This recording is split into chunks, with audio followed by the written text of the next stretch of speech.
మీ అందరికి కూడా ప్రభువుకి వందనాలు చెల్లించుకుంటున్నాను.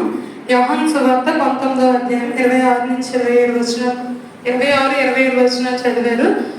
ఆ రెండు వచనాల నుంచి కూడా దేవుడు మనతో మాట్లాడినట్టు చిన్న ప్రార్థన చేసి వాక్యం లేదు. స్తోత్రమైన పరిశుద్ధ యేసయ్యానికి వందనాలు తండ్రి, నీకు స్తోత్రాలు మా ప్రభా. దేవా, రెండు మాటలు కూడా నా తండ్రి, నీ దాన్ని బిడ్డలతో నా తండ్రి ధ్యానించడానికి నువ్వు ఇచ్చిన కృపను బట్టి నీకు స్తోత్రాలు మా ప్రభా. మూడో మాటలు నా ప్రభా, ఇంకో పనికిరాలను నిలబెట్టుకుని నైనా నీవే నీ బిడ్డలతో మాట్లాడమని ప్రార్థిస్తున్నాం. నైనా నీకు స్తోత్రాలు మా ప్రభా. దేవా, సరిపోతున్న నా తండ్రి కోణంలో నీ మాట్లాడండి, నీవే దర్శించండి. నీవే మాటలైతే మాట్లాడాలని ఉద్దేశించావు నా ప్రభా. ప్రతి మాట కూడా నా తండ్రి నీకు స్తోత్రాలు నా ప్రభా. నా నోటి నుంచి నువ్వు పలికించండి, మరుగు చేయక మాట్లాడమని ప్రార్థిస్తున్నాం నా ప్రభా. పరిశుద్ధాత్మ దేవుని జ్ఞానాత్మ చేత నింపమని ప్రార్థిస్తున్నాం నైనా. దేవ, నీకే వందనాలు స్తోత్రాలు చెల్లించుకుంటున్నాయినా. నేను పూర్తిగా మరుగుపరచబడాలి, నీ మాత్రమే ప్రత్యక్షపరచబడాలి నా ప్రభా. నీవే సహాయం చేసి కృప చూపించమని యేసు నామములో అడుగుతున్నాము తండ్రి, ఆమేన్. హల్లెలూయా. యోహాను సువార్త 19వ అధ్యాయం 26వ వచనాన్ని చదువుకుందాం. యేసు తాను ప్రేమించిన శిష్యుడు దగ్గర నిలిచిండుట చూచి, అమ్మా, ఇదిగో నీ కుమారుడు అని తన తల్లితో చెప్పాను. తరువాత శిష్యుని చూసి, ఇదిగో నీ తల్లి అని ఆమెతో చెప్పాడు అనమాట. అయితే ప్రభు ఈ రెండు వచనాలు మనం ఎప్పుడు ధ్యానించినా కూడా మనకు మొదటిగా గుర్తొచ్చేది ఏమంటే, చాలా ప్రేమగా ప్రభు తల్లిని, తను ప్రేమించిన శిష్యుని ప్రేమగా బాధ్యత కలిగి ఇద్దరిని అప్పగిస్తారు. తల్లి మీద సాధారణంగా నమ్మకం ఉంటుంది. తన శిష్యుని చాలా బాగా ప్రేమించాడు కాబట్టి ఆ శిష్యుని ఆ తల్లికి అప్పచెప్పడంలో తప్పులేదు. కానీ ఒక శిష్యునికి తన తల్లిని ఒక శిష్యునికి అప్పగించినంత నమ్మకం ఆ శిష్యుడి మీద దేవునికి ఎలా కలిగింది అనేది అది మన ఊహకు అందనమాట. అంటే ఆ శిష్యుని దేవుడు ఎంత నమ్ముంటాడు, ఎంత నమ్మకపోతే ఒక శిష్యుని లేదా ఇంట్లో పనిచేసే వానికైనా శిష్యునికైనా, వాళ్ళు ఇంకా యేసు సహోదరులు ఉన్నారు, తన తల్లికి పుట్టిన బిడ్డలు ఉన్నారు, కానీ దేవుడు వారికి అప్పచెప్పలేదు తన తల్లిని. ఒక శిష్యునికి దేవుడు తల్లిని అప్పచెప్పాడంటే శిష్యుడిని దేవుడు మన యేసయ్య ఎంతగా నమ్ముంటాడు అంటే అది అంతగా అతను నమ్మాడు అని అంటే ఆ ముందు పేజీలో యోహాను సువార్త 16వ అధ్యాయం 32వ వాక్యం ఒకసారి చదువుకున్నాం. ఇదిగో మీలో ప్రతి వాడును ఎవరి ఇంటికి వాడు చెదిరిపోయింది, నన్ను ఒంటరిగా విడిచిపెట్టి గడియ వచ్చే ఉన్నది. అయితే తండ్రి నాతో ఉన్నాడు కనుక నేను ఒంటరిగా లేను. అయితే ఈ మాట దేవుడు శిష్యులందరూ ఉండేటప్పుడు చెప్తారు అనమాట. శిష్యులందరూ ఎదిగితే దేవుడు ఈ మాట చెప్తారు. ఏమని చెప్తున్నాడంటే, మీలో ప్రతి ఒక్కడు, ఎవ్వరు నాతో ఉండరు, మీరు ప్రతి ఒక్కడు భయంకో దేనికో ఎవరు భయించేది వారు లేదా ప్రతి వాడు ఎవరింటికి వాడు వెళ్ళిపోవాల్సిన సమయం వచ్చింది, మీరు అందరూ ఒక దగ్గర ఉండలేరు, ఇంకా చెదిరిపోతారు అని కొంచెం అంటే ఎంత కష్టపడి విశ్వాసంలో వాళ్ళని పెంచి దేవుడు ఇన్ని 3.5 సంవత్సరాలు కూడా తన పరిచర్య చేసి ఈ సమయంలో ఇంకా వారు చెదిరిపోతారు అన్నప్పటికీ ఎవరికైనా కొంచెం దిగులు వస్తుంది. ఆ సమయంలో దేవుడు మాట చెప్తున్నాడు, మీరు ప్రతి ఒక్కరు తన ఇంటికి చెదిరిపోయి వెళ్ళిపోతారు, ఎవరు నాతో లాస్ట్ వరకు ఉండరు, ఇంకా తండ్రి ఒక్కడే నాతో ఉంటాడు, నేను ఒంటరిగా ఉండాల్సిన సమయం వచ్చింది, ఇంక అందరు చెదిరిపోతారు అని దేవుడు అనుకొని ఈ మాట చెప్తాడు అనమాట. అయితే దేవుడు అనుకున్నట్టే అందరు శిష్యులు కూడా దేవుని దగ్గర ఎవ్వరూ లేరు, అందరూ విడిచిపెట్టి వెళ్ళిపోయారు. కానీ తను ప్రేమించిన యోహాను మాత్రమే దేవునితో నిలిచున్నాడు అనమాట. దేవుడికి సిలువ వేస్తారు, నన్ను సిలువ వేస్తారు, నేను చనిపోతాను, నేను మరణిస్తానని దేవుడికి ముందే తెలిసినప్పుడు ముందే అప్పచెప్పచ్చు కదా యోహానికి. అన్ని మాటలు చాలా సార్లు యోహాను తండ్రి మన యేసయ్య ఆనుకొని కూర్చుంటూ మనకందరికీ తెలుసు ఎన్ని విషయాలు. దేవుడు నేను మరణిస్తాను, అబద్ధ సాక్షులు ఎక్కడికి వస్తారు, రాకడ సూచనలు, ఇవన్నీ చాలా సూచనలు దేవుడు శిష్యుడికి చెప్పినప్పుడు తన పక్కన ఉంటున్న యోహాను కూడా, నేను మరణిస్తాను, నా తల్లిని జాగ్రత్తగా చూసుకో, నా తల్లిని నీకు అప్పగిస్తున్నాను, నీ తల్లిలో చూసుకో అని చెప్పచ్చు కదా. శిలువలో అంత నరకయాతన పడుతూ శిష్యునికి చెప్పాల్సిన అవసరం దేవుడికి లేదు. ఎందుకంటే మనుషులుగా మనం అంటే ముసలి వాళ్ళైనా చనిపోయే స్థితిలో ఉన్నవారు హాస్పిటల్లో ఇంకా చనిపోతాము, ఇంకా వాళ్ళకి ఛాన్స్ లేదు అని వాళ్ళకి అనిపించినప్పుడు సాధారణంగా అప్పచెప్తారు, ఫలానా జాగ్రత్తగా చూసుకో అని చెప్పి అప్పచెప్తారు. ముందే వాళ్ళకి మరణం గురించి తెలుసు,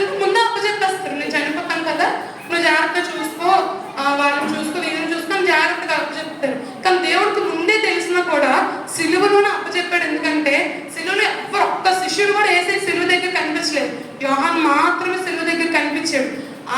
ఆ విషయం అంటే యోహాను ధైర్యంగా, ఇప్పుడు మన పేతురు విషయం తెలిసిందే, 3 సార్లు అబద్ధం చెప్పాడు, ఏసెవరో నాకు తెలియదని చెప్పేసాడు ఏకంగా. అంతమంది భయంకరంగా దేవుని హింసిస్తున్నారు. అలాంటి పరిస్థితుల్లో కూడా అవన్నీ పట్టించుకోకుండా యోహాను మాత్రమే సిలువ దగ్గర మరియతో పాటు నించున్నాడు. అక్కడ మరియతో పాటు అది చూసి దేవునికి యోహాను మీద నమ్మకం కలిగింది. ఆ నమ్మకం కలగబట్టి అప్పుడు ఆ సందర్భంలో చెప్తాడు అనమాట, ఇదిగో నీ తల్లి అని చెప్పి యోహాన్కి అప్పచెప్తాడు అనమాట. అయితే దేవుడు మనకి ఏ యోగ్యత లేకపోయినా, ఏ అర్హత లేకపోయినా ఆయన రక్తాన్ని మన గురించి కాచి, ఒక విధంగా చెప్పాలంటే మనల్ని ఆయన కొనుక్కున్నాడు. ఇప్పుడు మనం ఒక పెన్ కొనాలంటే ఆ పెన్ను చూస్తాం ఫస్ట్. ఇప్పుడు 3 రూపాయల పెన్ అంటే 10 రూపాయలు అంటే ఎవరిమైనా కొంటామా అంటే దానికి 10 రూపాయలు ఇచ్చినంత యోగ్యత లేదు. మనకి ఏ యోగ్యత ఉందని ఆయన తన విలువైన రక్తం చేత మనల్ని కొనుక్కున్నాడు. మనలో ఏమైనా యోగ్యత ఉంది, ఆయన పనికొచ్చినట్లు మనం ఉండగలమా, ఆయన ఊహించిన స్థితిలో మనం ఉండగలమా, ఆయన ఆశపడిన విధంగా మన జీవితాన్ని మనం మలుచుకోగలమా? మనకంత యోగ్యత లేదు, ఏ అర్హత మనకు లేదు. కనీసం ఆయన మన వైపు చూడడానికి మనకు అర్హత లేదంటే తన విలువైన రక్తాన్ని చివరి చుక్క వరకు కూడా రక్తాన్ని చెమటని మన కోసం మొత్తం ఆయన దారిపోస్తారు. విలువ పెట్టి మనల్ని కొనుక్కున్నాడు. మనల్ని వేసే ఎందుకు కొనుక్కున్నాడు? మొదటిగా ఆయన మనల్ని రక్షించడానికి. మనం నశించిపోతున్నాం, మనకి సత్యం తెలియక నశించిపోతున్న నాశనం వైపు వెళ్ళిపోతున్న మనల్ని ఆయన కొనుక్కున్నాడు రక్షించడానికి అని చెప్పి మనల్ని కొనుక్కున్నాడు. దేని డబ్బు ఇచ్చి ఆయన కొనలేదు మనల్ని, రక్తం ఇచ్చి, డబ్బు కంటే విలువైన రక్తం ఇచ్చి కొనుక్కున్నాడు ఆయన. 10 రూపాయలు ఎవరికైనా ఇచ్చేయమంటే ఇచ్చేస్తాడు, ఎవరైనా గుచ్చుకోమంటే గుచ్చుకుంటామా? గుచ్చుకోం. ఎందుకంటే డబ్బు కంటే రక్తానికి విలువ ఎక్కువ ఉంటుంది కాబట్టి. ఆ విలువ, ఇంకా రక్తానికి మించిన విలువ ఇంకేం లేదు. ఆ రక్తానికి మించిన విలువ మన గురించి ఆయన పెట్టడానికి ఇంకేమో తనకు కనిపించలేదు కాబట్టి ఇదే వీళ్ళకి ఇవ్వడానికి నేను ఇంకేదైనా వీళ్ళకి ఇవ్వగలనంటే ఇది రక్తమే, నా రక్తానికి మించిన విలువ ఏది లేదు అని చెప్పి ఆయన రక్తం అంతటిని దారిపోస్తారు. కొంచెం కూడా ఆయన కొరకు ఉంచుకోకుండా సమస్తాన్ని ఆయన మన గురించి దారిపోసి మనల్ని కొనుక్కున్నాడు, రక్షించడానికి మనల్ని కొనుక్కున్నాడు. రెండోది ఏంటంటే ఆయన పని జరిగించడానికి. ఆయన 3.5 సంవత్సరాలు పరిచయం చేసి వెళ్ళిపోయాడు. ఇంకా చాలా యుగాలు ఉన్నాయి. ఇన్ని సంవత్సరాలు ఎవరు నా పని చేస్తారు, నా బిడ్డలు చెయ్యాలి, నా పని వారు చెయ్యాలి అని చెప్పి ఆయన తన రక్తం చేత మనల్ని కొనుక్కున్నాడు. ఆయన మన మీద ఎంతో నమ్మకం పెట్టుకొని చాలా పనులు మనకు అప్పచెప్పాడు. ఆ పనులన్నింటినీ మనం నమ్మకంగా చేస్తున్నామా? ఆయన ఏ పనులు అప్పచెప్పాడో ఒకసారి మనం చూసుకుందాం. ఆదికాండము 1:28 చూడండి. దేవుడు వారిని ఆశీర్వదించెను, ఎట్లనగా మీరు ఫలించి అభివృద్ధి పొంది విస్తరించి భూమిని నిందించి దాన్ని లోపరుచుకొని. ఏమని చెప్తున్నాడంటే భూమిని, ఈ అన్ని విషయాలు మనకు తెలిసిందంటే భూమిని మీరు ఏలండి, భూమిని మీరు పరిపాలించండి, ఈ భూమి అంతా మీ చేతిలో పెడుతున్నాను అన్నట్టు అక్కడ ఆ దినాన్న ఆదాముకి దేవుడు మనుష్యునికి, ఒక మానవునికి అప్పచెప్పాడు, ఒక పనిని అప్పచెప్పాడు. ఏంట పని అంటే ఈ భూమిని మీరు ఏలండి, ఈ భూమిని మీరు పరిపాలించండి, భూమిలో ఉన్న సమస్త వృక్షాలు, జనాలు, పక్షులు అన్నిటిని మీరు పరిపాలించండి అని చెప్పి అక్కడ దేవుడు ఎవరికి చెప్పాడు? మానవునికి హెచ్చరిస్తే ఈ దినాన్న మానవుడు ఏం చేస్తున్నాడు? భూమిని మానవుడు అవుతున్నాడా? మానవుడిని భూమి అవుతుందా? లేదా లోకాన్ని మానవుడు చేయిస్తున్నాడా? లోకం మానవుని చేయిస్తుందా? మానవుడు, దేవుడు సమస్తాన్ని నోటితో సృష్టించి మానవునికి ప్రత్యేకంగా తను కష్టపడి కొంచెం శ్రమపడి మనల్ని ఏం చేస్తాడు? తన చేతితో మంటితో మనల్ని చేసి జీవవాయువుని జీవాత్మగా చేస్తే అతను నోటితో పలికిన ఆటలన్నింటికి మానవుడు కష్టపడి చేసిన మానవుడు ఏమైపోతున్నాడు? లొంగిపోతున్నాడు. ఆ నోటి మాటతో పలికిన సులువుగా వచ్చిన వాటికి మానవుడు ఏం చేస్తున్నాడు? లొంగిపోతున్నాడు. ఆయన విలువ పెట్టి మనం కొన్న ఆ రక్తానికి మనం విలువనివ్వట్లేదు. విలువనివ్వకుండా ఏం చేస్తున్నామంటే లోకానికి, ఆయా విషయాల్లో, భూమి మీద ఉంటున్న వేరే వేరే విషయాలకి మనుషుడు సులువుగా లొంగిపోతున్నాడు. దేవుడు చెప్పిన పని చేయడం పక్కన పెడితే ఆయన వద్దని పని కూడా చేసి దేవుని దృష్టికి ఏం చేస్తున్నాం? వ్యతిరేకతని మనమే పెంచుకుంటున్నాం. దేవుణ్ణి ఆల్రెడీ ఒకసారి సెలివేస్తారు యూతులందరూ. ఇప్పుడు మనం ఏం చేస్తున్నాం? మన మాటలతో, మన చూపులతో, మన ప్రవర్తనలతో, మన ఆలోచనలతో ప్రతి దినం అనునిత్యం ఆ గాయాన్ని రేపుతూనే ఉన్నాం. ఆయన్ని ఇంకా మనం బాధిస్తూనే ఉన్నాం. యూదుల మీద చాలా మందికి కోపం ఉంటుంది, ఎందుకంటే యేసు ప్రభువుని సిలువేశారని. కానీ మనం చేస్తున్న విధానం ఏంటి? మన మాటలతో ఆయన బాధపడట్లేదా? మన ప్రవర్తనతో ఆయన మనం బాధించట్లేదా? ఇలాంటి పరిస్థితుల్లో మనం ఉన్నాం. ఆయన మనకి ఇచ్చిన మొదటి పని ఏంటంటే భూమిని మీరు ఏలండి, భూమిని మీరు పరిపాలించండి అని దేవుడు మనకు మొదటిగా చెప్తే దాన్ని మనం చేయలేకపోతున్నాం. లోకానికి బానిస అయిపోతున్నాం. దేవుడు చెప్పిన దానికి వ్యతిరేకతని మనమే పెంచుకుంటున్నాం. రెండోది మనకు ఆయన ఏం అప్పచెప్పాడంటే మత్తయి సువార్త 25వ అధ్యాయం 14 నుంచి 30 వచనాలు చదవద్దు, కానీ అక్కడ ఒక సందర్భం ఉంటుంది. సందర్భం ఏంటంటే ఒక యజమానుడు పరలోక రాజ్యం గురించి చెప్తూ ఏమంటాడంటే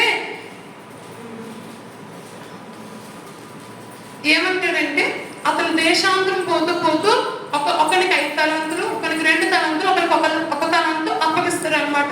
ఇప్పుడు మనకి దేవుడు ఇంకేం అప్పచెప్పాడంటే తలాంతాన్ని అప్పచెప్పాడు. ఆయన కొరకు మనల్ని రక్షించుకున్న దేవుడు రక్షణను మాత్రమే ఇచ్చి మనల్ని అలా మూలమూలను ఉంచకుండా ఆయన కొరకు మనం పనిచేయడానికి సరిపోయిన తలాంతాన్ని మనకి ఇచ్చాడు. మనం ఆయనలోకి ఏ తలాంతాన్ని ఉపయోగించగలమో, ఏం చేయగలమో దానికి సరిపడే తలాంతాన్ని దేవుడు మనకి ఇచ్చాడు. ఆ తలాంతాన్ని కూడా మనం ఉపయోగించట్లేదు. దేవుడిచ్చిన తలాంతాన్ని మనం ఉపయోగించకుండా, దేవుడి కొరకు ఉపయోగించకుండా కొంతమంది దేవుడిచ్చిన జ్ఞానాన్ని లోకానికి, కొంతమంది దేవుడిచ్చిన జ్ఞానాన్ని ఎలా అంటే వారి స్వార్థం కొరకు, వారి లాభం కొరకు ఉపయోగిస్తున్నారు. ఇంకా కొంతమంది అయితే దేవుడిచ్చిన స్వరాన్ని, దేవుడిచ్చిన నోరిని దేవుని గురించి వాడకుండా, దేవుని మాటలు చెప్పడానికి వాడకుండా వాళ్ళ మీద వీళ్ళ మీద ఇంకా సినిమా గురించి లోకం గురించి వేరే వేరే విషయాల గురించి మాట్లాడుతూ దేవుడిచ్చిన తలాంతాన్ని వృధా చేస్తున్నాడు. ఫస్ట్ దేవుడు మన భూమిని ఏలమని చెప్పాడు, దాన్ని మనం చేయట్లేదు. ఆ భూమిని ఏలమన్న విషయంలో నమ్మకాన్ని కోల్పోతున్నాం. తలాంతులు ఇచ్చాడు, ఆ తలాంతుల విషయంలో కూడా మనం నమ్మకాన్ని కోల్పోతున్నాం. మూడోది ఇంకేం అప్పచెప్పాడంటే 1వ దశలోనికీయులకు రాసిన పత్రిక 2వ అధ్యాయం 4వ వచనం.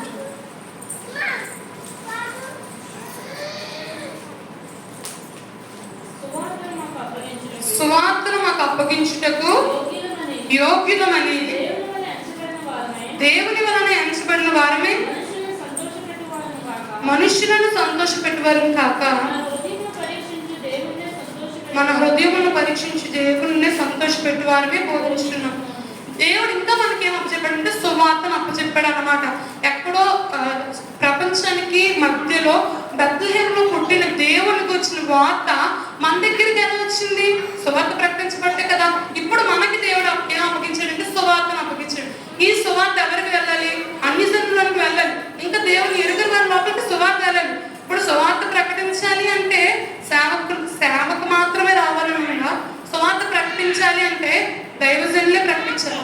సువార్త ప్రకటించడం అంటే దేవుని వల్ల నువ్వు ఖచ్చితంగా మేలు పొందిన వ్యక్తివైతే ఖచ్చితంగా సువార్తను ప్రకటించాలి. దేవుని నమ్ముకోండి అని అంటే కొన్ని సందర్భంలో మనం చెప్పకపోవచ్చు, నీ దేవుని నమ్ముకోండి ఖచ్చితంగా మనం అనలేము. కొంతమందితో అనలేకపోయినప్పటికీ చాలా అంటే మనకి అవకాశం ఉన్నంత వరకు నా జీవితంలో దేవుడు చేసిన అద్భుతాన్ని నాకు వివరించగలగాలి. దేవుడు నాకు చేసిన ఆశ్చర్య కార్యాలు నేను చెప్పగలగాలి. సువార్తను దేవుడు మనకి ఒక పనిగా ఇది చెయ్యి అని చెప్పి మనకు దేవుడు అప్పగించాడు. ఆ పనిని మనం నిర్వర్తిస్తున్నాం. దేవుడు మన మీద నమ్మకం పెట్టుకొని ఒక మూడు పనులు ఇప్పుడు మనం మాట్లాడుకోండి. ఈ 3 పనుల్ని మనకు అప్పచెప్పాడు అన్నమాట. నమ్మకం పెట్టుకొని ఈ బిడ్డని నేను రక్తం చేత కొన్నాను కదా, నా విలువైన రక్తం చేత నేను కొన్నాను కదా ఈ బిడ్డని అని చెప్పి ఒక 3 పనులు అప్పచెప్తే ఆ 3 పనులు ఒక్కటైనా మనం సరిగా చేయగలుగుతున్నామా? ఒక్కటైనా మనం సరిగా ఉండగలుగుతున్నామా? ఇప్పుడు యోహాను మీద దేవుడు అంత నమ్మకం పెట్టుకొని తల్లిని అప్పగించాడు కదా. యోహాను నమ్మకాన్ని ఒమ్ము చేశాడా? నమ్మకాన్ని నిలబెట్టుకున్నాడు అనేది మనం ఇప్పుడు మొదట చదువుకున్న మాటకు వస్తే యోహాను 19:57 వస్తే అక్కడ లాస్ట్ లో ఒక మాట ఉంటుంది చివరిన. ఆ గడియ నుండి ఆ శిష్యుడు ఆమెను తన ఇంట చేర్చుకోండు. దేవుడు ఆ మాట చెప్పిన ఆ గడియ నుంచి యోహాను ఏం చేస్తాడంటే యేసయ్య తల్లి అని మరియని తన ఇంట చేర్చుకున్నాడు. ఇంకా మరియకి పిల్లలు లేదా? మరియకి పిల్లలు ఉన్నారు కదా, మరియ కొడుకుల ఇంటి దగ్గర ఉండాలి కదా ఏసే లేకపోతే ఏమైంది, కొడుకులు ఇంటి దగ్గర ఉండాలి.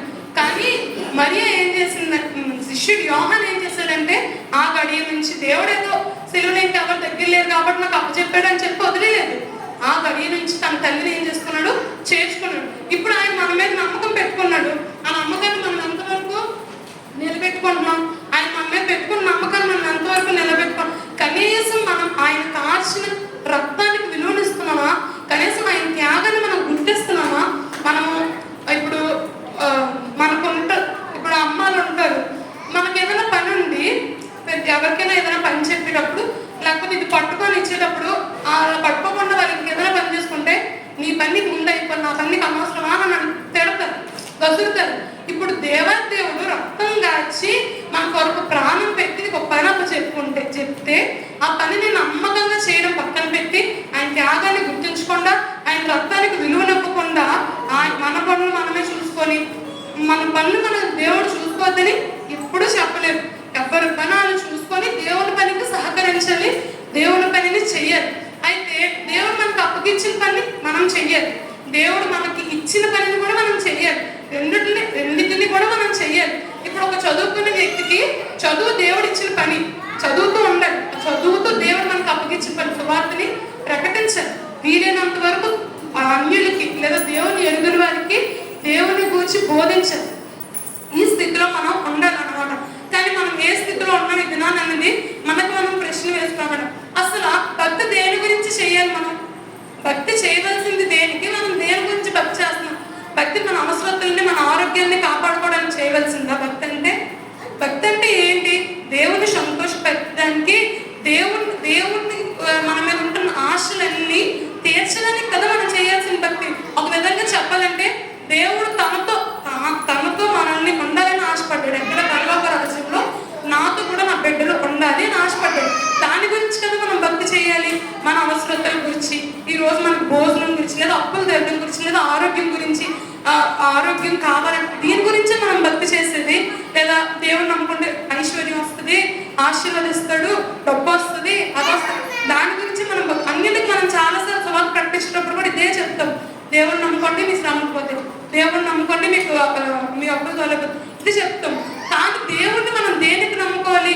ప్రతి ఒక్కరిని మనము దేవుడు నమ్ముకున్న ప్రతి ఒక్కరిని అప్పుల సమస్య వలన, అనారోగ్య పరిస్థితుల వలన దేవుడి దగ్గరికి వచ్చిన వాళ్ళని దేవుడు అలా అని చెప్పి దేవుడు దానికి మాత్రమే మనం పిలుచుకున్నాడా? కాదు కదా. ఆయన యొక్కకు మనం మరలాలి, లేదా ఆయన వైపు మనం చూడాలి అంటే మనం మామూలుగా ఆయన పిలిస్తే మనం రాము. కాబట్టి అనారోగ్య పరిస్థితుల్లో అప్పుల సమస్యలో పెట్టి మనం రప్పించుకున్నాడు ఆయన.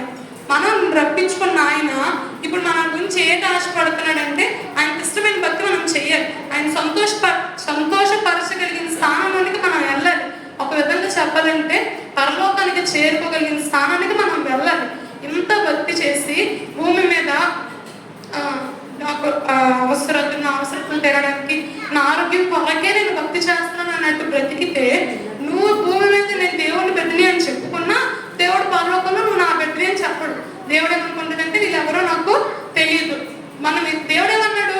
మనుషులందరూ ఎదుట నువ్వు సిగ్గుపడకుండా నన్ను పరిచయం చేస్తే పరలోకంలో ఆయన దేవతల ముందు ఆయన మనల్ని పరిచయం చేస్తాడు. మనం దేవునికి ఇంకొకరితో దేవుని గురించి మనం మాట్లాడడం, మనం చెప్పం. ఇంకా కొంతమంది అయితే ఎలా ఉంటారంటే అన్యులకి ఏదన్నా అన్నా అంటే పొరపాటున ఏదైనా విషయంలో ఇలా ఉండకూడదని ఎవరికైనా అన్యులకి చెప్పాల్సి వస్తే, దేవుడు నమ్ముకున్నా సరిగా ఉన్నారా, మీ చర్చకొచ్చినా సరిగా ఉన్నారా, మీ చర్చకొచ్చినా ఆ పని చేయలేదా, ఆ తప్పు అన్ని తిరిగి ప్రశ్నించుకోవాల్సిన పరిస్థితిలో మనం ఉన్నామన్నమాట. ఇంత బతికి ఈ స్థితిలో మనం ఉంటే పరలోక రాజ్యానికి మనం ఎలా చేద్దాం? చాలా దేవుని బిడ్డలను భూమి మీద పెట్టుకొని, భూమి మీద పేరు పెట్టుకొని ఆ విగ్రహాలను చేయకుండా, లేదా దేవుని బిడ్డలం కాబట్టి స్ట్రిక్ట్ గా ఏ పాపం చేయకుండా బ్రతికినా కూడా ప్రయోజనం లేదు.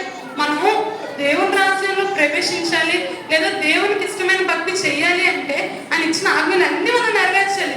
లోకం మనలో ఉండడానికి వీలు లేదు. దేవుడు మనల్ని ఒక విధమైన ఒక స్థానంలో, ఒక మంచి స్థానంలో, ఆత్మీయతలో మంచి స్థానంలో ఉండాలని ఆశపడతాడు.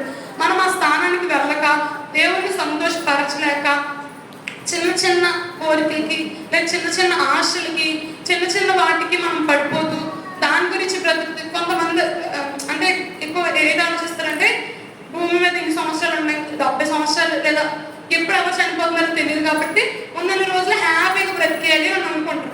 హ్యాపీగా బ్రతకడం అంటే మనసులో కపటం లేకుండా, నిష్కపటంగా, హృదయపూర్వకంగా, ఏ మచ్చ డాకు కలంకం లేకుండా అందరికీ సంతోషపరుస్తూ అందరితో పాటు మనం సంతోషంగా ఉండడం, హ్యాపీగా ఉండడం అంటారు.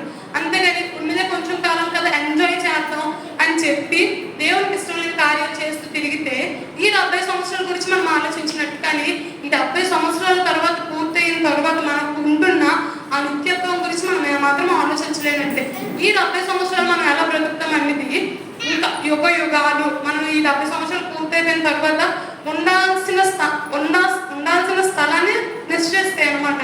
మనం ఇక్కడ ఎలా బ్రతుకుతున్నామో దాన్ని బట్టి మన తర్వాత మనకు ఫలం ఉంటుంది. ఈ సంవత్సరం మనం 70 సంవత్సరాలు మనం హ్యాపీగా ఉండేద్దాం, మనం నచ్చింది చేద్దాం, ఎవరు నాకు చెప్పేది నేను ఆ స్థలం ఉంటాను, నా జీవితం నా ఇష్టం అంటే తర్వాత దేవుడు ఏం చేస్తాడంటే డైరెక్ట్గా నరకాన్ని పంపించేస్తాడు. ఇప్పుడు నీకు నచ్చినట్టుండు అంటాడు అనమాట. అప్పుడు మనం ఏం చేయాలనుకున్నా చేయలేం.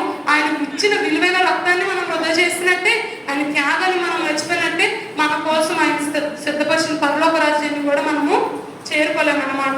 కాబట్టి ఈ దినాన మన భక్తి ఎలా ఉంది, ఆయన మనకు అప్పగించిన పని మనం ఎలా చేస్తున్నాం, ఆయన మన మీద పెట్టుకున్న నమ్మకాన్ని మనం ఏం చేస్తున్నాం, దాన్ని నిలబెట్టుకుంటున్నామా, దాన్ని అవమానపరుస్తున్నామా, నేను అనవసరం నేను నమ్మి నీకు రక్షణ ఇచ్చానని దేవుడు పశ్చాత్తాపడినట్టు మనం చేస్తున్నాం అనేది ఆలోచిద్దాం. ఈ సమయంలో అందరం దేవుడి మాటలు దీవించిన కనుక కళ్ళు మూసుకొని ఒక్కమారు దేవుడు మనకి ఇచ్చిన అవకాశాన్ని మనం అందరూ నిలబెట్టుకుని ఆలోచన ఈ యొక్క అంశం దేవుడు మనకి ఇచ్చిన ఆత్మీయ జీవితం, అప్పగించిన బాధ్యత ఆశీర్వాదకరంగా మన దీపిక ప్రార్థన నడిపిస్తాడు. మైకేమన్నారు దీపిక ప్రార్థన చేయండి. ప్రభు మనకు అప్పగించిన ఆత్మీయ జీవితం బాధ్యతను తల్లిని కుమారుని శిష్యునికి అప్పగించినట్లుగా ప్రార్థన చేయండి.